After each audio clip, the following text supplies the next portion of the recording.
Hi, I'm Doug here at Global West, and today I thought I'd take a minute and talk to you about what I have on the table here. Now, this is a rear coilover system for 1964 through 72 A-bodies. We happen to make several different kits for this application, but the 67 through 72 Mosier style is what you see here on the table. Now, if you've got a standard differential, we make one for that as well.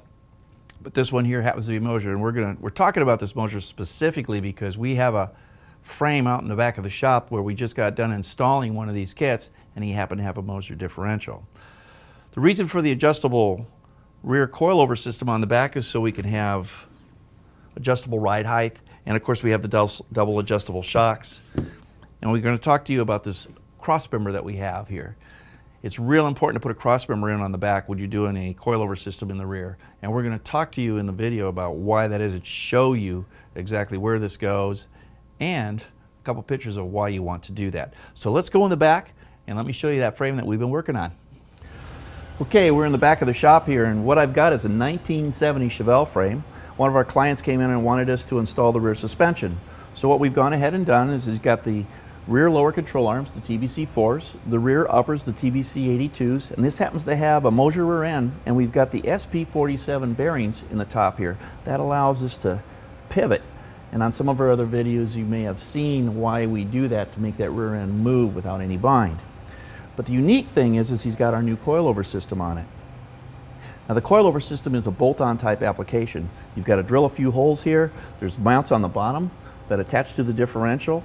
There's two holes, one on each side to drill, which mount the base of the shock. And then we've got this unique crossmember. Now, I want to show something about the crossmember.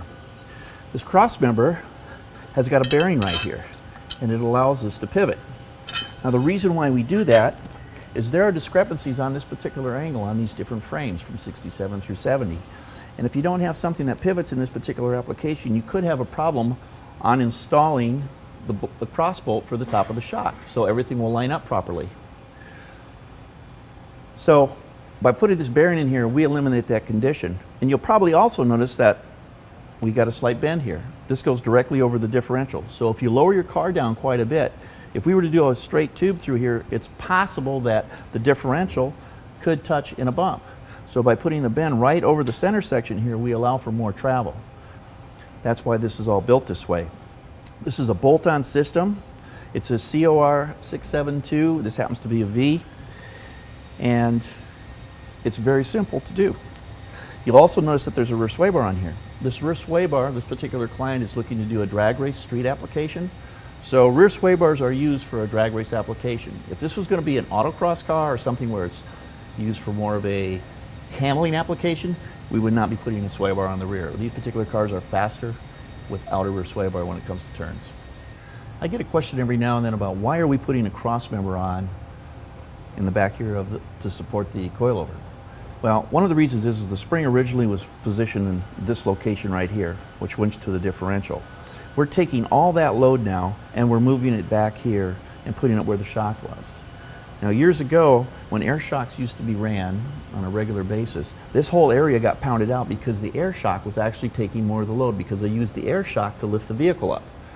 When that took place, it pounded this area out and there were fractures and this would crack.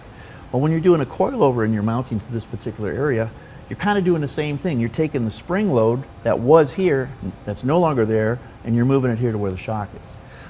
Experience tells us that over time, this could potentially be a problem. So by putting a crossmember in here, we're spreading the load and we're tying it into the crossmember, but we're also we're taking load off the tops here. So we're spreading the load out to help support the weight of the vehicle. That's the way you get around not having problems with this particular area. So this crossmember is very important. That's why we do it. Okay, so now you see how we install that on that frame. Well, on the way in, I thought I'd pick up a couple more brackets here. Now, these brackets here happen to be for a standard differential, 10 bolt or 12 bolt. And you can see quite a bit of difference between the two. I thought I'd just bring those in to let you know that we do have kits, like I said, for the standard 10 and 12s along with the Mosiers. So this particular kit, because it is a Mosier, it's a COR 672VM. M would be for the Mosier diff. If it had no M on it, it would be for the standard diff, which would take this different style bracket. So if you're interested in an adjustable ride height in the rear, getting this Crossmember in to help support that, by all means, give us a call. We could talk over it. Got any questions? Be glad to answer it. And maybe it's something you could use.